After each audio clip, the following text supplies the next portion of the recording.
नमस्कार दोस्तों, स्वागत है आपका आपके अपने परिवार डेयर एस्पिरेंट ऑफिशियल चैनल में। और कैसे हैं आप लोग? उम्मीद करते हैं सब ठीक होंगे, मस्त होंगे और निरंतर अध्ययन कर रहे होंगे। चलिए, तो हम पढ़ रहे थे हिंदी साहित्य और जिसमें अपना टॉपिक था भाषा, और उसी क्लास को कंटिन्यू करते हैं। भाषा के अनुच्छेद जो कि 343 से 351 तक हैं। तो पहला है 343। 343 क्या कहता है कि संघ की राजभाषा हिंदी और लिपि देवनागरी होगी। संघ की राजभाषा हिंदी और लिपि देवनागरी होगी। अगला है 344। अनुच्छेद 344 क्या कहता है कि राजभाषा आयोग और संसद समिति। राजभाषा आयोग और संसद समिति, अनुच्छेद 344। अनुच्छेद 345 राज्य की राजभाषा। 345 में क्या है? राज्य की राजभाषा। और 346 अनुच्छेद 346 में एक क्या है? एक राज्य या दूसरे राज्य के बीच राज्य और केंद्र के बीच पत्राचार की भाषा। एक राज्य और दूसरे राज्य और केंद्र के बीच जो पत्र व्यवहार आते जाते हैं उसकी भाषा। इसमें 346 में। ठीक है। अगला है अनुच्छेद 347। तो 347 क्या कहता है कि राज्य की विशेष जनसंख्या द्वारा बोले जाने वाली भाषा। 347 में क्या है कि राज्य की विशेष जनसंख्या द्वारा बोले जाने वाली भाषा। अनुच्छेद 348। 348 में है हाई कोर्ट और सुप्रीम कोर्ट की भाषा। 348 में क्या है? हाई कोर्ट और सुप्रीम कोर्ट की भाषा। और 351 कहता है कि हिंदी भाषा के प्रचार और प्रसार के निर्देश। 351 क्या कहता है कि हिंदी भाषा के प्रचार प्रसार के निर्देश। ठीक है। अगला है हिंदी की प्रमुख बोलियां एवं उनका नामकरण करने वाले लेखक। हिंदी की प्रमुख बोलियां और उनका नामकरण करने वाले लेखक कौन कौन से हैं? तो पहला है खड़ी बोली। खड़ी बोली नाम किसने दिया है? लल्लू लाल। ठीक है, खड़ी बोली नाम दिया है लल्लू लाल ने। अगला है कौरवी। कौरवी नाम किसने दिया है? भोलानाथ तिवारी और राहुल सांकृत्यायन। भोलानाथ तिवारी और राहुल सांकृत्यायन ने कौरवी नाम दिया है। ठीक है। और अगला है बिहारी। तो बिहारी किसने दिया? जॉर्ज ग्रेसन ने। बिहारी नाम जॉर्ज ग्रेसन ने। अगला है राजस्थान। राजस्थानी। तो राजस्थानी भी किसने दिया है? जॉर्ज ग्रेसन ने। ठीक है। अगला है ब्रजबोली।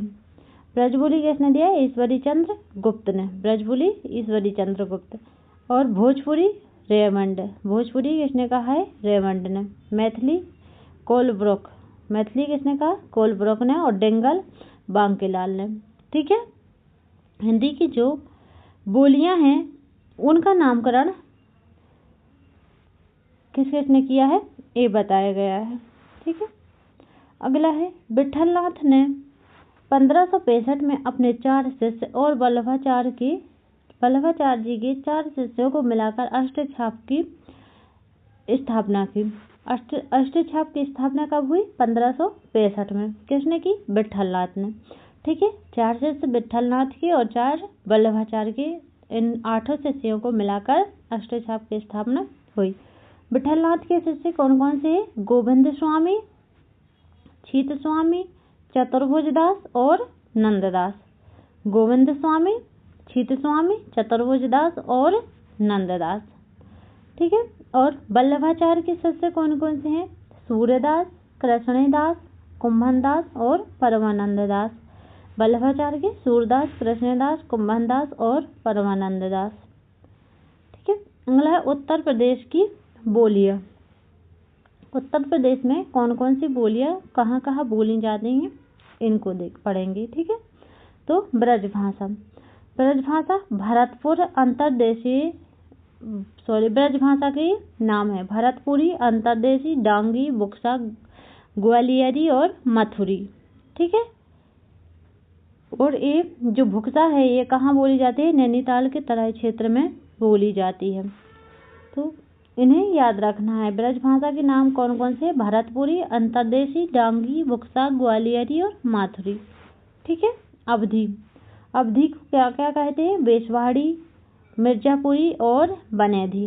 बेसवाड़ी, मिर्जापुरी और बनेधी। ठीक है।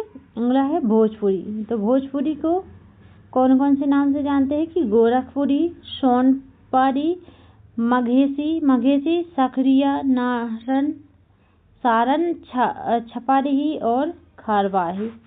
ठीक है, इन नामों से भोजपुरी को जाना जाता है। अगला है खड़ी बोली। खड़ी बोली को कौरवी भी कहते हैं, पूर्वी कौरवी कहते हैं, पश्चिमी कौरवी, बिजनौरी और पहाड़ताली। ठीक है, अगला है बुंदेली। तो बुंदेली को राठौरी, लोहाती और वनाभरी के नाम से जाना जाता है। अगला है कन्नौजी। तो कन्नौजी को केवल कन्नौजी ही कहते हैं। ठीक है, अगला है कि रामचरितमानस, जो रामचरितमानस है उसमें भाषा कौन सी है? अवधी भाषा है और रस भक्ति रस, दोहे 1074 दोहे हैं और कांड कितने हैं? 7। रामचरितमानस में भाषा अवधी, रस भक्ति रस, दोहे 1074 और कांड 7 हैं। ठीक है, इसे याद रख। अगला है बालकांड। बालकांड जो रामचरितमानस का सबसे बड़ा कांड है। और अयोध्या कांड रामचरितमानस का हृदय। अयोध्या कांड को रामचरितमानस का हृदय कहा जाता है। अरण्य कांड, किष्किंधा कांड सबसे छोटा कांड है और सुंदरकांड, लंका कांड और उत्तरकांड। ठीक है, अगला है हिंदी व्याकरण का पाणिनि कामता प्रसाद गुरु को कहा जाता है। हिंदी व्याकरण का पाणिनि किसे कहा जाता है? कामता प्रसाद गुरु को। और हिंदी का पाणिनि केशोरीदास वाजपेयी को। हिंदी व्याकरण क्या है? हिंदी व्याकरण का पाणिनि कौन है? कामता प्रसाद गुरु। और केवल हिंदी का पाणिनि केशोरीदास वाजपेयी। ठीक है, अपभ्रंश के प्रथम महाकवि कौन है? स्वयंभू। और हिंदी के प्रथम गीतकार विद्यापति। अपभ्रंश के प्रथम महाकवि स्वयंभू और हिंदी के प्रथम गीतकार कौन है? विद्यापति। ठीक है, हिंदी के प्रथम एकांकी हिंदी की प्रथम एकांकी क्या है? एक घूंट, जो कि जयशंकर प्रसाद की रचना है। हिंदी की प्रथम एकांकी एक घूंट जयशंकर प्रसाद की रचना है। ठीक है, हिंदी की प्रथम मौलिक एकांकी इंदुमती। हिंदी की प्रथम मौलिक एकांकी क्या है? इंदुमती, किशोरी लाल गोस्वामी की। ठीक है, अगला है जयशंकर प्रसाद की प्रथम छायावादी कृति कौन सी है? झरना। जयशंकर प्रसाद की प्रथम छायावादी कृति है झरना। और हिंदी साहित्य की प्रथम रचना पृथ्वीराज रासो, किसकी है? चंद्रप्रदाय की। हिंदी साहित्य की प्रथम रचना कौन सी है? पृथ्वीराज रासो, किसके? चंद्रप्रदाय की। ठीक है, अगला है हिंदी में प्रथम रिपोर्टाज। हिंदी में प्रथम रिपोर्टाज क्या है? लक्ष्मीपुरा। और किसका है? सिद्धांत से चौहान का। ये बहुत ही इम्पोर्टेंट क्वेश्चन है जो कि आप लोग को याद रखना है। प्रथम क्या क्या है वो सब। और हिंदी में प्रथम संस्मरण, हिंदी में जो प्रथम संस्मरण है वो पद्म पराग, किसका है? पद्म से शर्मा का। अगला है हिंदी का प्रथम अभिनीत नाटक। हिंदी का प्रथम अभिनीत नाटक कौन सा है? जानकी मंगल, किसका है? शीतला प्रसाद त्रिपाठी का। ठीक है, हिंदी की प्रथम कहानी लेखिका बंग महिला। हिंदी की प्रथम कहानी लेखिका कौन है? बंग महिला। और उन्हीं का दूसरा नाम क्या है? राजेंद्र बाला घोष। और नई कहानी की प्रथम कृति परिंदे, किसके? निर्मल वर्मा की। नई कहानी की प्रथम कृति है परिंदे, जो कि निर्मल वर्मा की रचना है। ठीक है, और हिंदी काव्य में 12 मासा वर्णन का प्रथम प्रयोग। हिंदी काव्य में 12 मासा वर्णन का प्रथम प्रयोग बीसलदेव रासो में किया गया है, जो कि नलपति नाल की रचना है। बीसलदेव रासो किसकी रचना है? नलपति नाल की। और इसमें 12 मासा का वर्णन किया गया है। हिंदी का प्रथम मौलिक नाटक कौन सा है? नहुस, किसका है? गोपाल चंद्र गिरधरदास का। हिंदी का प्रथम मौलिक नाटक क्या है? नहुस। और गोपाल चंद्र गिरधरदास इनके लेखक हैं। ठीक है, हिंदी का प्रथम उपन्यास कौन सा? परीक्षा गुरु, लाला श्रीनिवास दास का। हिंदी का प्रथम उपन्यास क्या है? परीक्षा गुरु, किसका है? लाला श्रीनिवास दास का। और हिंदी के प्रथम कवि कौन है? सरहप्पा। हिंदी के प्रथम कवि कौन है? सरहप्पा। ठीक है, इसे याद रखना है। अगला है कि हिंदी खड़ी बोली गद्य का प्रथम बड़ा महाकाव्य। हिंदी खड़ी बोली गद्य का प्रथम बड़ा महाकाव्य क्या है? प्रिय प्रवास। और किसका है? अयोध्या से उपाध्याय हरिऔध का। अगला है हिंदी खड़ी बोली गद्य की प्रथम रचना चंद्र छंद वर्णन की महिमा, और जो कि गंग कवि की है। ठीक है। अगला है हिंदी का प्रथम बड़ा महाकाव्य पद्म पराग जायसी का है। हिंदी का प्रथम बड़ा महाकाव्य कौन सा है? पद्म पराग, और इसके लेखक हैं जायसी। हिंदी का प्रथम साप्ताहिक पत्र उद्दंड मार्दंड, जो कि जुगल किशोर का है। प्रथम साप्ताहिक पत्र क्या है? उद्दंड मार्दंड और जुगल किशोर का। ठीक है। अगला है हिंदी का प्रथम दैनिक पत्र क्या है? समाचार सुधावर्षण। हिंदी का प्रथम दैनिक पत्र दैनिक क्या है? समाचार सुधावर्षण, और किसका है? श्याम सुंदर सेन का। साप्ताहिक पत्र क्या है? उद्दंड मार्दंड, और दैनिक क्या है? समाचार सुधावर्षण। ठीक है, इन्हें याद रखना है। अगला है विश्व हिंदी सम्मेलन कब और कहाँ। जो विश्व हिंदी सम्मेलन है वो कब हुए और कहाँ हुए, ये सब पढ़ेंगे हम। ठीक है। पहला सम्मेलन 10 जनवरी से 14 जनवरी 1975 में, और कहाँ हुआ था? नागपुर में। पहला सम्मेलन 10 जनवरी से 14 जनवरी 1975 नागपुर। ठीक है। और बोधवाक्य थीम, जो इसकी थीम है बोधवाक्य थीम, वो क्या है? वसुधैव कुटुंबकम। और इस सम्मेलन में 30 देशों के कुल 122 प्रतिनिधियों ने भाग लिया था। इस सम्मेलन में 30 देशों के 122 प्रतिनिधियों ने भाग लिया था। ठीक है। और कहाँ हुआ था? नागपुर में। दूसरा सम्मेलन 28 से 30 अगस्त 1976। दूसरा सम्मेलन कब हुआ था? 28 से 30 अगस्त 1976, और पोर्ट लुई मॉरिशस। इस सम्मेलन में 17 देशों के कुल 181 प्रतिनिधियों ने भाग लिया था। इस सम्मेलन में 17 देशों के 181 प्रतिनिधियों ने भाग लिया था। अगला है तीसरा विश्व हिंदी सम्मेलन। तीसरा है 28 से 30 अक्टूबर और 1983। 28 से 30 अक्टूबर 1983 कहाँ? नई दिल्ली, भारत। और इसके समापन समारोह की मुख्य अतिथि सुप्रसिद्धि कवयित्री महादेवी वर्मा थे। जो तीसरा विश्व सम्मेलन था, इसके समापन समारोह की मुख्य अतिथि कौन थी? सुप्रसिद्ध कवयित्री महादेवी वर्मा। और इस सम्मेलन में 30 देशों के 260 प्रतिनिधियों ने हिस्सा लिया था। अगला है चौथा विश्व हिंदी सम्मेलन। चौथा विश्व हिंदी सम्मेलन 2 से 4 दिसंबर 1993 पोर्ट लुई मॉरिशस में हुआ था। और इस सम्मेलन में मॉरिशस के अतिरिक्त लगभग 260 प्रतिनिधियों ने भाग लिया था। ठीक है। इसके बाद है पांचवा विश्व हिंदी सम्मेलन, जो कि 4 से 8 अप्रैल 1996 कहाँ हुआ था? Port Louis, Spain.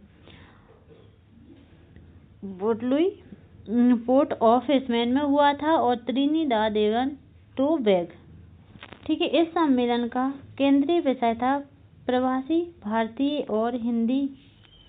केंद्रीय विषय क्या था? प्रवासी भारतीय और हिंदी। इसे याद रखना है। ऐसा पूछ सकता है कि पांचवा विश्व सम्मेलन का केंद्रीय विषय क्या था? तो प्रवासी भारतीय और हिंदी। इस सम्मेलन में लगभग 247 प्रतिनिधियों ने भाग लिया था। अगला है छठा सम्मेलन। छठा कब हुआ था? 14 से 18 सितंबर 1999 लंदन, यूके। 14 से 18 सितंबर 1999 में लंदन, यूके में हुआ था। और इस सम्मेलन का केंद्रीय विषय था हिंदी और भावी पीढ़ी। इस सम्मेलन का केंद्रीय विषय क्या था? हिंदी और भावी पीढ़ी। इस सम्मेलन का ऐतिहासिक महत्व इसलिए भी है क्योंकि हिंदी को राजभाषा बनाए जाने के 50वें वर्ष इसका आयोजन किया गया था। इस सम्मेलन में 21 देशों के 700 प्रतिनिधियों ने भाग लिया था। इस सम्मेलन में 21 देशों के 700 प्रतिनिधियों ने भाग लिया था। ठीक है। अगला है 7वां विश्व हिंदी सम्मेलन। तो 7वां विश्व हिंदी सम्मेलन 6 से 9 जून 2003 पारामारिबो, सूरीनाम में हुआ था। पारामारिबो, सूरीनाम में हुआ था। 21वीं सदी में आयोजित यह पहला विश्व हिंदी सम्मेलन था। जो 7वां विश्व हिंदी सम्मेलन है वो 21वीं सदी में आयोजित पहला विश्व हिंदी सम्मेलन था। इस सम्मेलन का केंद्रीय विषय था विश्व हिंदी नई शताब्दी की चुनौतियाँ। केंद्रीय विषय क्या था? विश्व हिंदी नई शताब्दी की चुनौतियाँ। ठीक है। अगला है 8वां सम्मेलन 13 से 15 जुलाई 2007 न्यूयॉर्क संयुक्त राज्य अमेरिका में हुआ था। 8वां विश्व हिंदी सम्मेलन कहाँ हुआ था? न्यूयॉर्क संयुक्त राज्य अमेरिका में 2007 में। ठीक है। इस सम्मेलन का केंद्रीय विषय था विश्व मंच पर हिंदी। इस सम्मेलन का केंद्रीय विषय क्या था? विश्व मंच पर हिंदी। अगला है 9वां विश्व हिंदी सम्मेलन 22 से 24 सितंबर 2012 जोहान्सबर्ग दक्षिण अफ्रीका में हुआ था। 9वां कहाँ हुआ था? जोहान्सबर्ग दक्षिण अफ्रीका में हुआ था 2012 में। इस सम्मेलन में 22 देशों के 600 से अधिक प्रतिनिधियों ने भाग लिया था। ठीक है। अगला है 10वां सम्मेलन। तो 10 से 12 सितंबर 2015 में भोपाल भारत कहाँ हुआ था? भोपाल भारत में आयोजित हुआ था। इस सम्मेलन का केंद्रीय विषय था हिंदी जगत विस्तार एवं संभावनाएं। हिंदी जगत विस्तार एवं संभावनाएं 10वां हिंदी सम्मेलन का केंद्रीय विषय था। ठीक है। अगला है 11वां सम्मेलन 11वां विश्व हिंदी सम्मेलन जो कि 18 से 20 अगस्त 2018 पोर्ट लुई मॉरिशस में हुआ था। कहाँ हुआ था? पोर्ट लुई मॉरिशस में इसका आयोजन किया हुआ था 2018 में। इस सम्मेलन का केंद्रीय विषय था वैश्विक हिंदी और भारतीय संस्कृति। क्या था? वैश्विक हिंदी और भारतीय संस्कृति। ठीक है। अगला है 12वां सम्मेलन। तो 12वां है 15 से 17 फरवरी 2003 नाड़ी फिजी में हुआ था। 15 से 17 फरवरी 2003 नाड़ी फिजी में हुआ था। और इस सम्मेलन का केंद्रीय विषय था हिंदी पारंपरिक ज्ञान से कृत्रिम बुद्धिमत्ता तक। हिंदी पारंपरिक ज्ञान से कृत्रिम बुद्धिमत्ता तक 12वां हिंदी सम्मेलन का केंद्रीय विषय है। ठीक है। अगला है साहित्य अकादमी पुरस्कार। तो साहित्य अकादमी पुरस्कार की स्थापना 12 मार्च 1954 को हुई थी। साहित्य अकादमी पुरस्कार की स्थापना 12 मार्च 1954 को हुई थी। साहित्य अकादमी पुरस्कार सन 1955 ईस्वी से ही प्रदान किया जाता है। कब से? सन 1955 से ही प्रदान किया जाता है। साहित्य अकादमी प्रति वर्ष प्रमुख भाषाओं में से प्रत्येक में प्रकाशित सर्वोत्कृष्ट साहित्य कृति को पुरस्कार प्रदान करती है। वर्तमान समय में यह पुरस्कार 24 भाषाओं में प्रदान किया जा रहा है। वर्तमान में कितनी भाषाओं में? 24 भाषाओं में प्रदान किया जाता है। ठीक है। और यह 22 भाषाओं के लिए प्लस 2 भाषाएं कौन कौन सी? अंग्रेजी और राजस्थानी के लिए प्रदान किया जाता है। ठीक है। साहित्य अकादमी पुरस्कार में प्रत्येक विजेता को 1 लाख रुपए, 1 प्रशस्ति पत्र, ताम्रफलक और शॉल दिए जाते हैं। कितने? 1 लाख रुपए, 1 प्रशस्ति पत्र और 1 शॉल दिया जाता है। पुरस्कार की स्थापना के समय पुरस्कार राशि 5,000 रुपये थी। स्थापना के समय कितनी थी? 5,000 रुपये, जो कि सन 1983 में बढ़कर 10,000 रुपये कर दी गई। फिर सन 1998 में बढ़ाकर इसे 25,000 रुपये कर दिया गया है। सन 2001 से यह राशि 40,000 रुपये की गई थी और सन 2003 से यह राशि 50,000 रुपये 2003 से कितनी? 50,000 रुपये की गई। 2010 से यह राशि 1 लाख रुपये 2010 से यह राशि 1 लाख रुपये कर दी गई है। ठीक है। 2010 से कितनी दी गई है? 1 लाख रुपये। और शुरुआत कितने से हुई थी? 5,000 रुपये से। ठीक है। चलिए दोस्तों, इस क्लास को यहीं तक रखते हैं। मिलते हैं अगली क्लास में। जब तक के लिए धन्यवाद। राधे राधे। आप लोग अपना